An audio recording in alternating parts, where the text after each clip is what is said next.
Hi, welcome in. This is an original Tales First story, and I'm glad you're here. Let's begin. My mother-in-law locked me and my 8-year-old daughter on the balcony in 0 Fahrenheit without proper clothing. "You two should learn some respect," she said.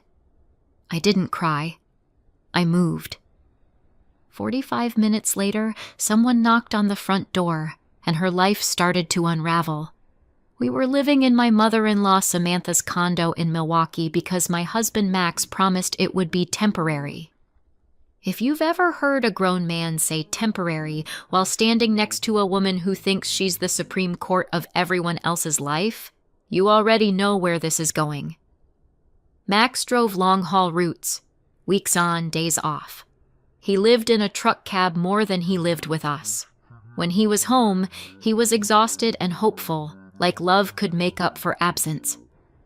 When he was gone, the house settled into its real shape. Me, my 8-year-old daughter Mia, and Samantha, who ran her home like a small kingdom and treated me like a guest who forgot to bow. Samantha loved two things more than anything: being right, being obeyed. She called it respect. She said it like a prayer, like oxygen, like the whole world owed her a full-time apology. She controlled the thermostat, always too cold for me, always fine for her. She controlled the kitchen, where items lived, how pans were stacked, the exact angle of a dish towel. She controlled the entryway, where shoes had assigned parking spots like they were employees, and she treated food like a weapon. Mia was 8, smart, funny, and picky in the normal kid way. Textures, smells, phases.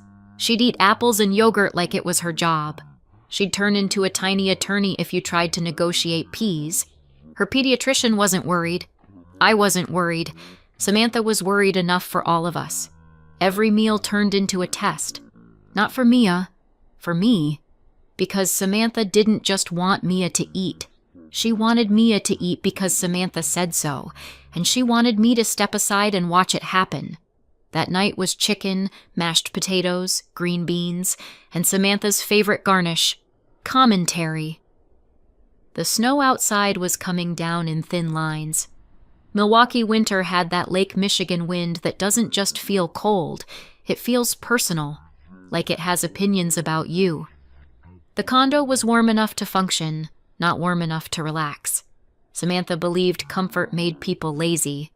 Mia ate half her chicken, took a few bites of potatoes, poked a green bean like it had insulted her family.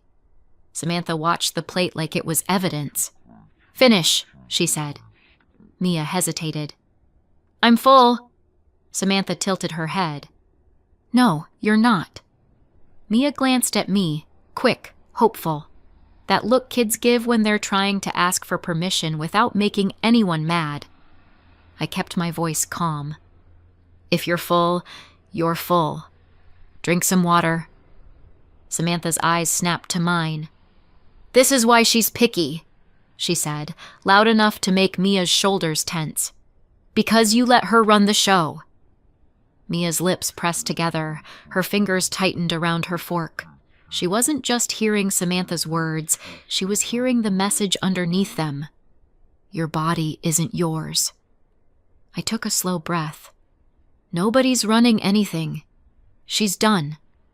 Samantha reached across the table anyway, speared a chunk of chicken, and held it out toward Mia like an order. "Open," she said. Mia shook her head. "I don't want it." Samantha smiled, thin and certain.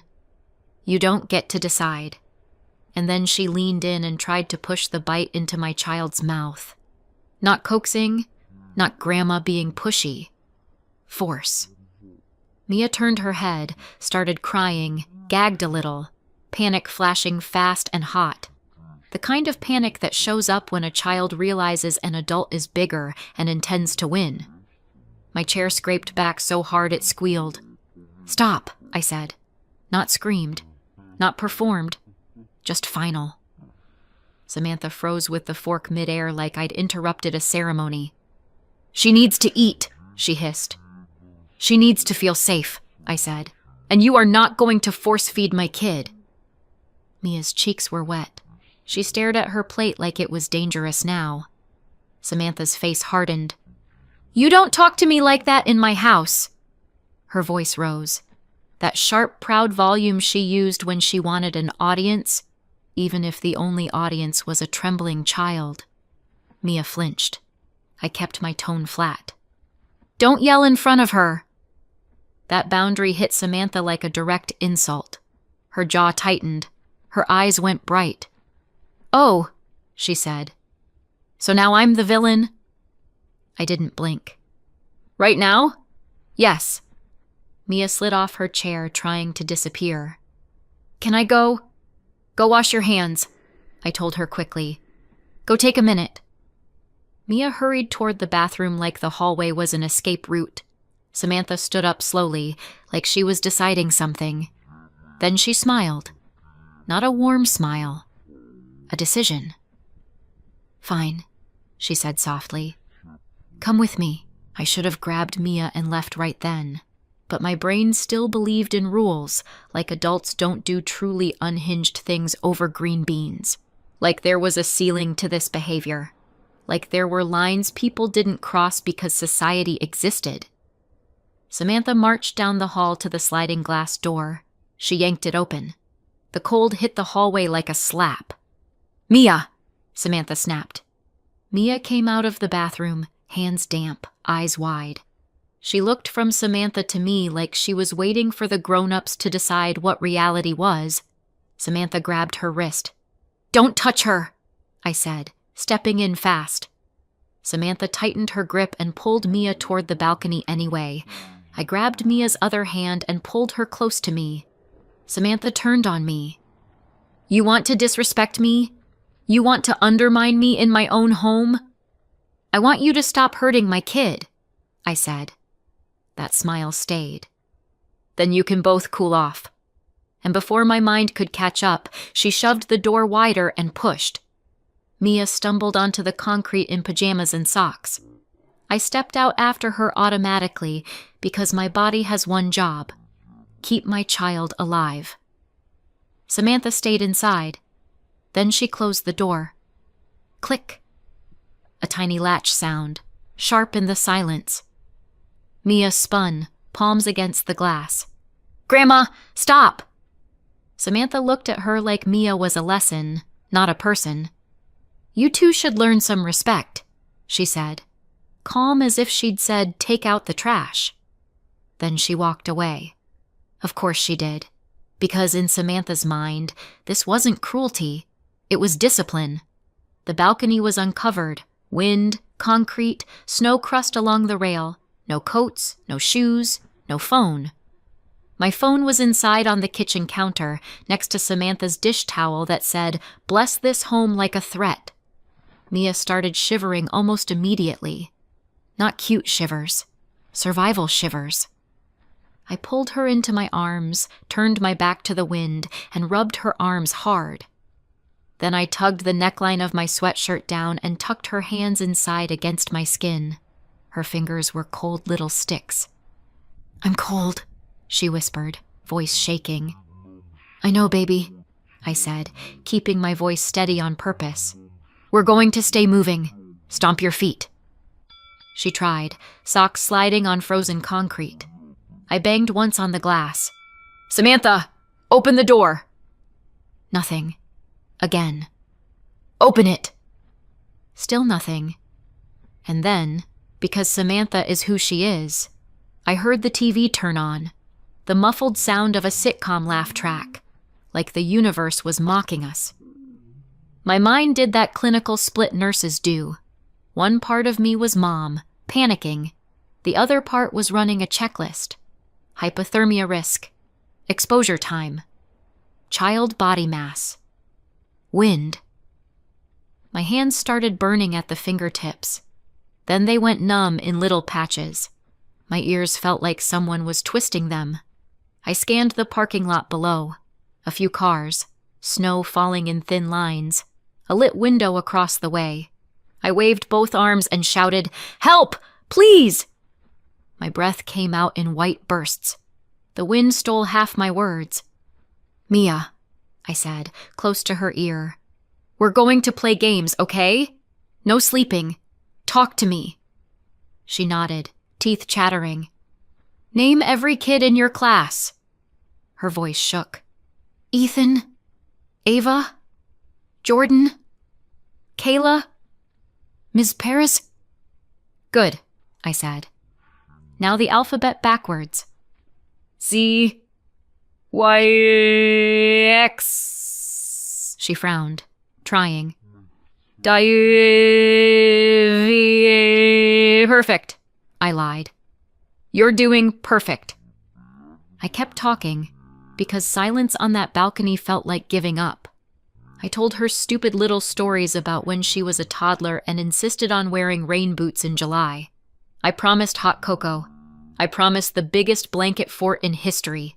I promised things I didn't even care about as long as she kept responding. Time didn't pass. It crawled. Mia's lips were going pale at the edges. Then I saw movement below. A woman in a robe stepped onto a neighboring balcony, squinting up like she wasn't sure she was awake. "Are you okay?" she called. My throat felt raw. "We're locked out. Call 911. Her face changed instantly. Confusion to alarm. She vanished inside. Bless that woman forever. A few minutes later, sirens. Red and blue lights painted the snow. 2 Milwaukee PD officers stepped into the lot, heads tilted up toward us. One stayed where he could see Mia, talking into his radio, eyes locked on her like he'd already decided what this was.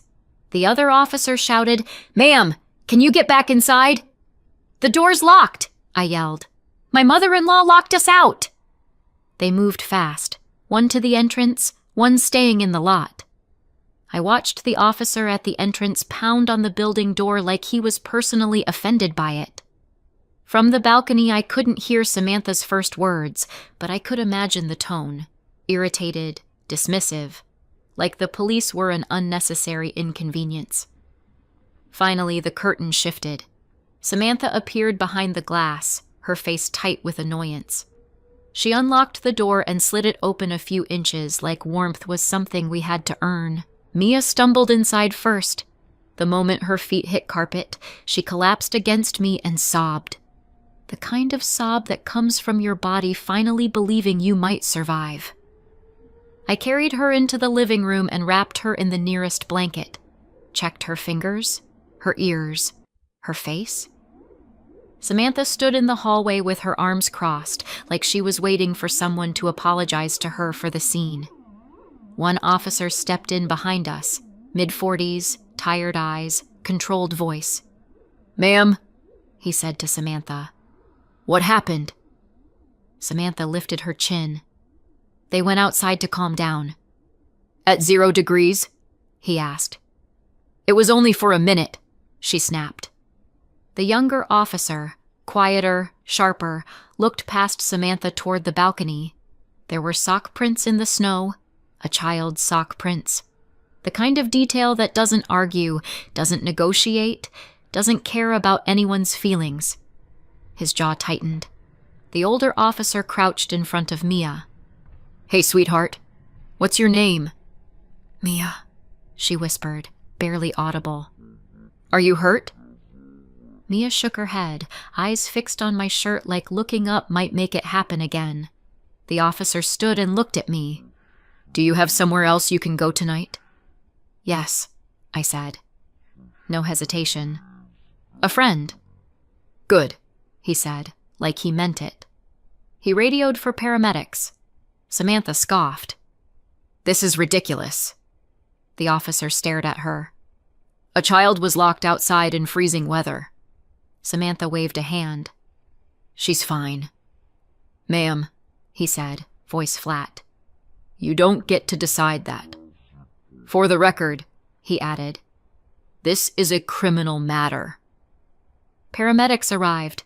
Blankets, warm packs, vitals, gentle hands. Mia's temperature was low but not dangerous. No frostbite. Thank God. They looked at my hands next. My fingertips were white. My left pinky had a waxy look that made the paramedic's mouth tighten. "You need to get checked tonight," she told me. I nodded. Because I'm a nurse. I know what cold does when it decides to keep a receipt.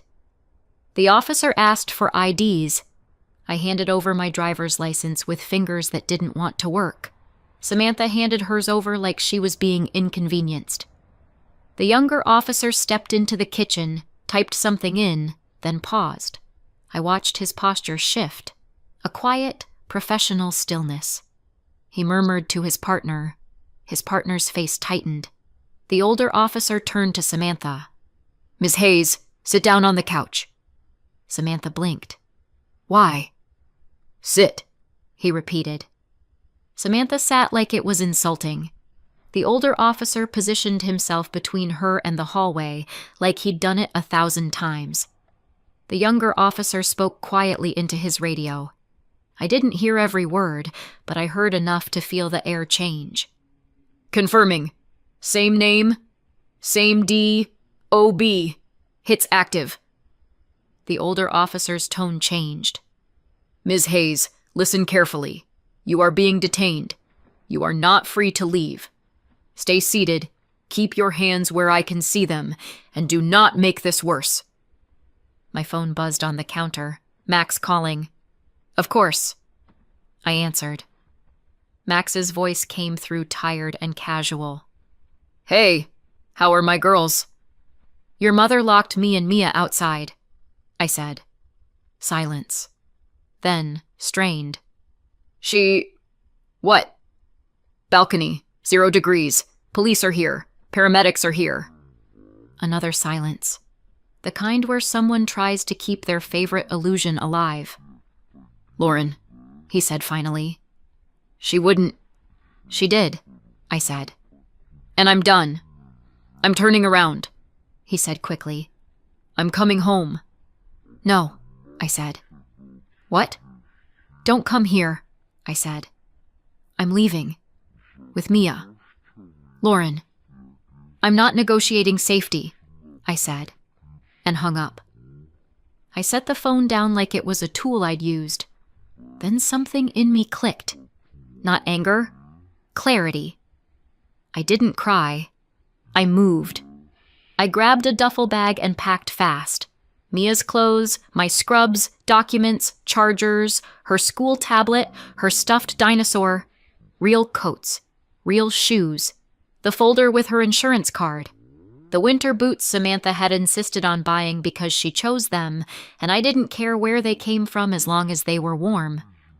The officers finished their report. They took photos. They spoke to the neighbor who called 911. Samantha stood there like she expected someone to apologize to her. The younger officer leaned close to his partner. "They're on their way," he murmured. He kept his voice low. No reason to tip Samantha off. Dispatch wanted the hit confirmed and the right unit on scene before anyone said another word. Samantha's eyes flicked. "Who's on their way?" Nobody answered her. She finally looked nervous. 45 minutes later, someone knocked on the front door. Not a casual knock. The official kind. The older officer opened the door. 2 detectives stood there, heavy coats, badges out, snow on their shoulders. "Detective Wolf," the taller one said. "Milwaukee Police Cold Case Unit. This is Detective Harris." Samantha started to stand, indignation snapping back into place.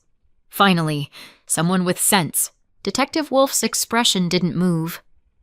"Ms. Samantha Hayes?" "Yes," she said, pleased with herself. "We have an active warrant for your arrest," he said. Samantha's smile froze. "What?" she snapped. "For what? Because she's dramatic?" "Not for tonight," Detective Wolf said. "For a case reopened this month." Detective Harris held up a folder. "A child named Madison Price. 8 years ago." The room went silent. Mia's little hand grabbed my sleeve. Samantha's face drained in stages. "I don't know what you're talking about," she said too fast. "This is a mistake." Detective Wolf didn't argue. "Turn around. Hands behind your back." Samantha took a step back. "No, this is my house." Detective Harris cuffed her with calm practice. Detective Wolf read her Miranda rights in her own entryway like reality was finally explaining the rules. Samantha's eyes snapped to me, furious, accusing. "Lauren," she hissed. "What did you do?" I shrugged, small and honest. "I protected my kid." Samantha searched for a comeback. There isn't a good one for that. As they led her out, she twisted and spat. "You'll regret this!" I looked at her, perfect hair, expensive robe, hands in cuffs, and felt something surprising. Relief. "I regret trusting you," I said quietly. Then I picked up our bags, and I walked out with Mia. We went to the ER across town.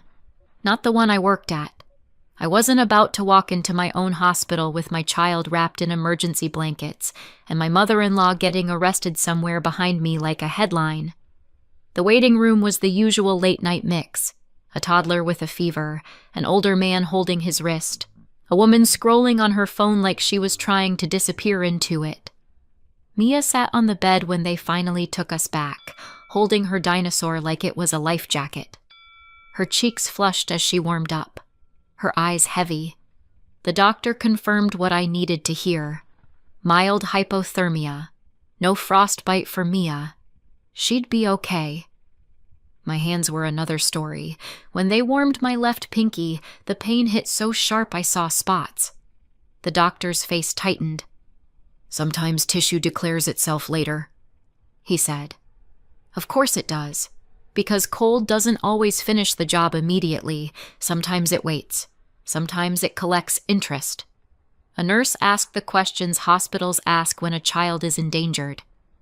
"Do you feel safe going back? Has anyone harmed her before?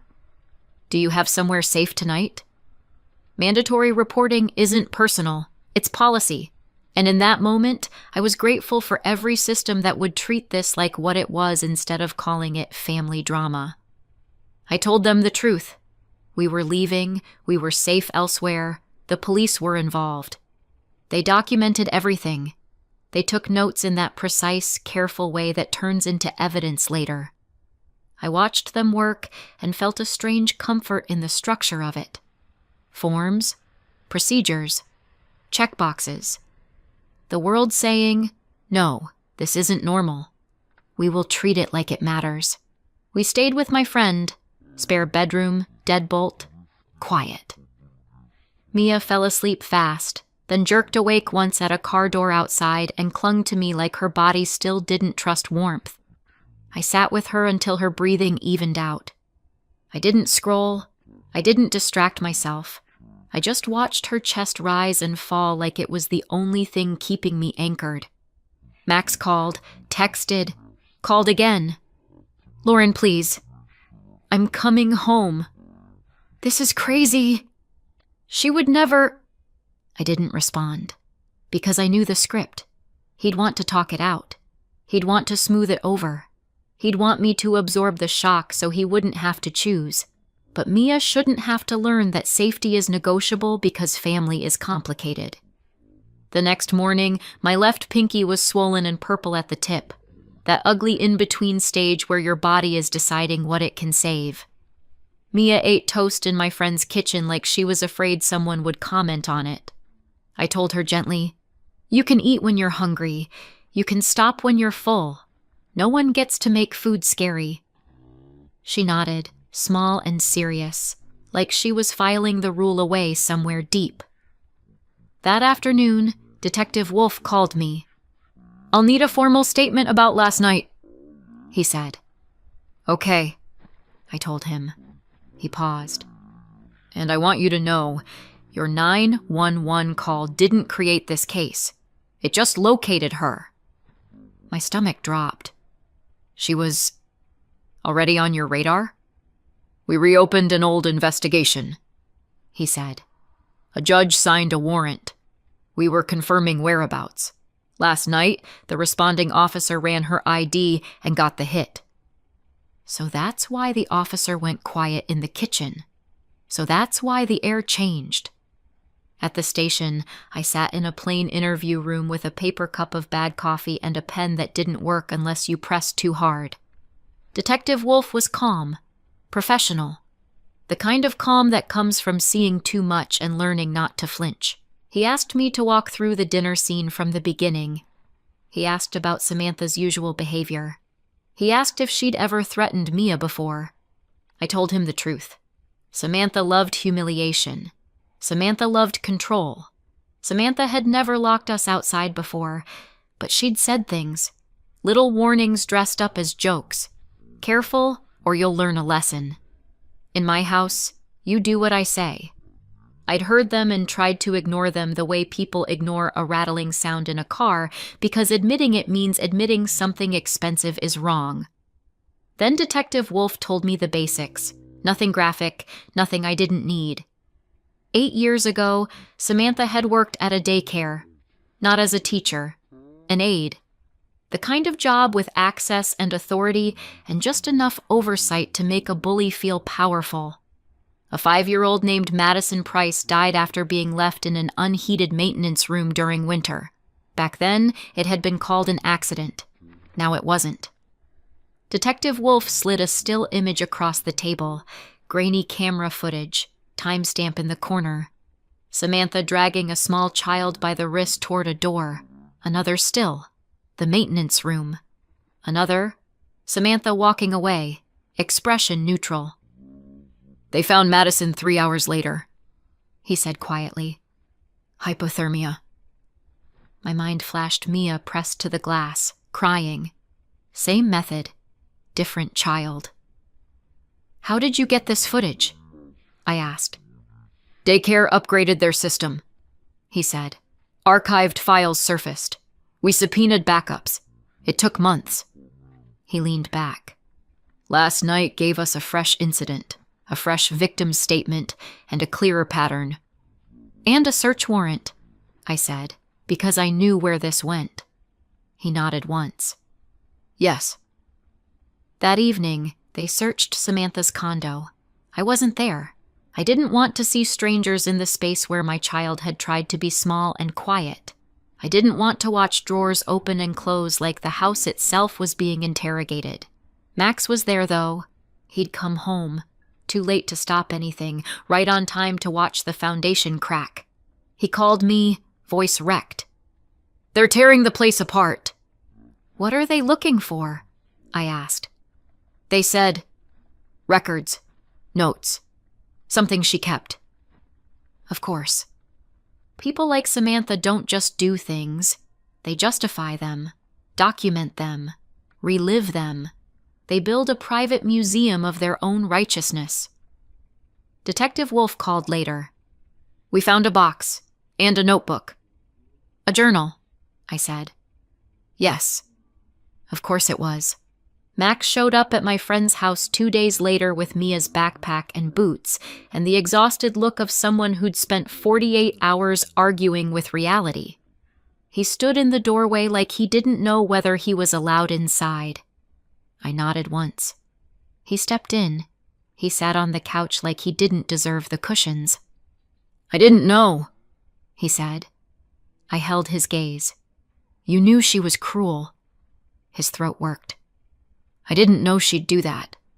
To Mia. I nodded slowly. That's the problem. You thought there was a line. She doesn't have one. Max ran a hand over his face. She kept saying it was a timeout, like she was disciplining a dog. I said nothing, because if I spoke in that moment, I would have said something unfixable. He swallowed. They showed me the footage. My stomach tightened. And the journal? Max's face twisted. Yes. He stared at his hands. She wrote about Madison like she was a nuisance, like punishment was routine. Like locking a kid in the cold was a teaching technique. I pictured Samantha turning up the TV while Mia shivered outside. Habit, not impulse. Max's phone buzzed. A voicemail transcription. From Samantha. He played it without thinking. Her voice came through sharp and offended. You better fix this. Call a lawyer. This is ridiculous. And tell Lauren she's not taking my granddaughter from me." Max stared at the screen, then deleted it. No speech, no performance, just deletion. He looked up at me, eyes red. "What do you want to do?" It was a strange question after years of Samantha deciding what was appropriate. "I'm filing for a protective order," I said, "and I'm not going back." Max nodded. "Okay." We didn't resolve our marriage in that moment. We just acknowledged reality. He tried briefly to talk about therapy and time, and maybe she'll apologize. I cut him off gently. "Max, I don't care what she says. I care what she did. Mia doesn't need an apology. She needs safety." He nodded again, smaller this time. "You're right." The next day, a CPS caseworker visited. Ms. Daniels, kind, blunt, professional. The kind of person who's seen too many family incidents and knows the difference between an accident and a pattern. She spoke to Mia gently at the kitchen table while Mia held her dinosaur like it was a witness. "How do you feel at Grandma's house?" she asked. Mia hesitated, then whispered, "Cold." Ms. Daniels wrote it down without flinching. Then she asked me, "Are you willing to keep Mia away from Samantha?" "Yes." "Do you have stable housing?" "I'm signing a lease this week." "Good," she said. "We'll want the address once it's final. And a safety plan. Who watches Mia, who she calls if she's scared." I nodded. Structure again. The world putting guardrails around my child. Before she left, Ms. Daniels looked at me and said quietly, "You're doing the right thing." I almost cried, not because I needed permission, but because hearing it out loud felt like my lungs could finally expand. Samantha's bail hearing happened a few days later. I didn't attend. Detective Wolf told me the result. Bail denied. Because when you're facing charges tied to a child's death, and there's a fresh incident involving another child, judges don't get sentimental. The DA's office moved fast. They had footage, a journal, witnesses, police reports, my statement, the neighbor's call, paramedic documentation. And one more thing. Detective Wolf told me in a careful voice. Madison had recorded herself. A cheap kid's voice recorder, a toy. The kind of thing you buy because it's cute.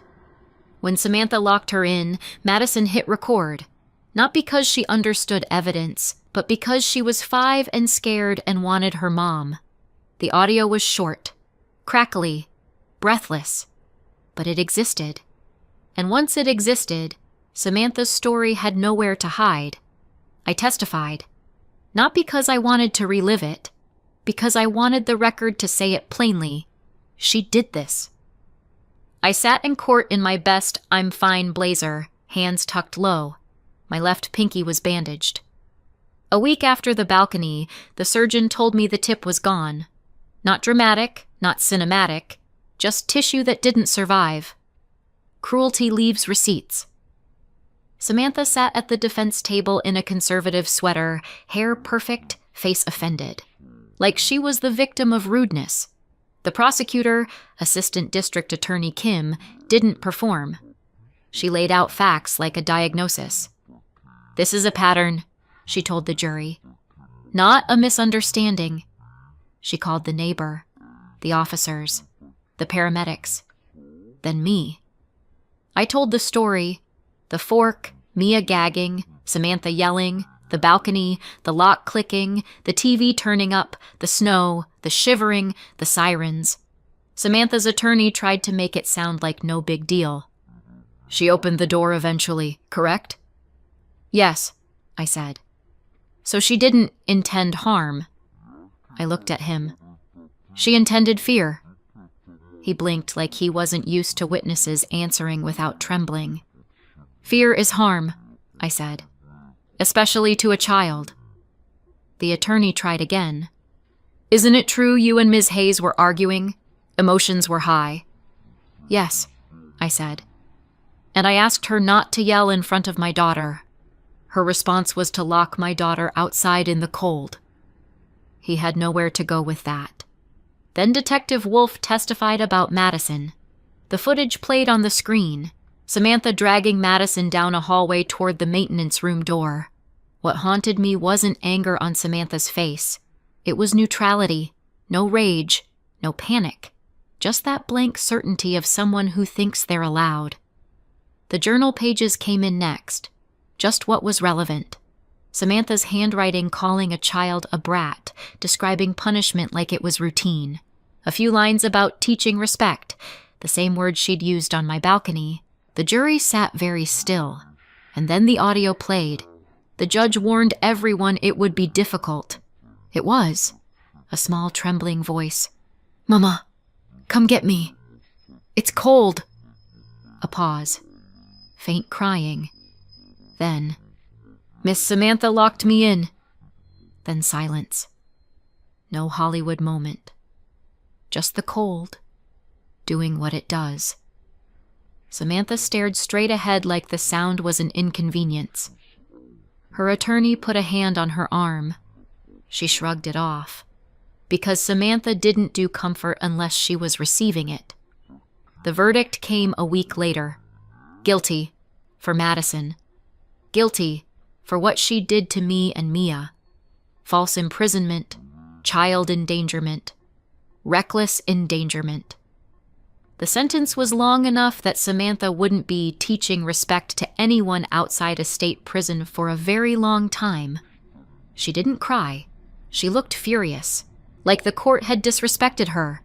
The judge called her what she was, dangerous, and she was led away. After the trial, Max found me outside the courthouse.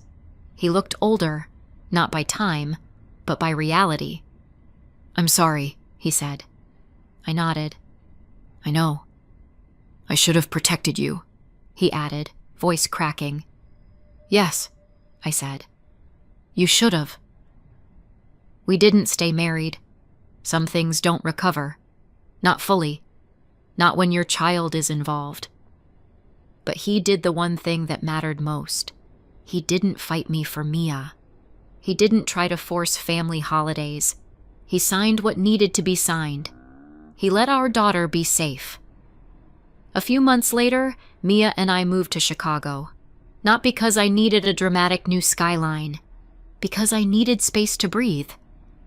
We got a small apartment with radiators that clanged like they were alive. Neighbors who waved. A building that smelled like laundry detergent and someone's dinner. Mia started sleeping through the night again. She stopped flinching when voices rose. She ate when she was hungry and left food when she was full, and no one turned it into a moral failing. I kept nursing. I picked up shifts. I found a support group that understood what family discipline can look like when it's really control wearing a nice outfit. And every winter, when the temperature drops and the wind turns sharp, I remember that latch clicking, not with fear, with clarity. My mother-in-law tried to teach us respect. Instead, she taught me something better. You don't negotiate with cold. You don't negotiate with cruelty. You move. And sometimes, if you're lucky, the universe knocks back. So tell me, did I go too far? Or not far enough? Let me know in the comments. And if you're new here, subscribe for more.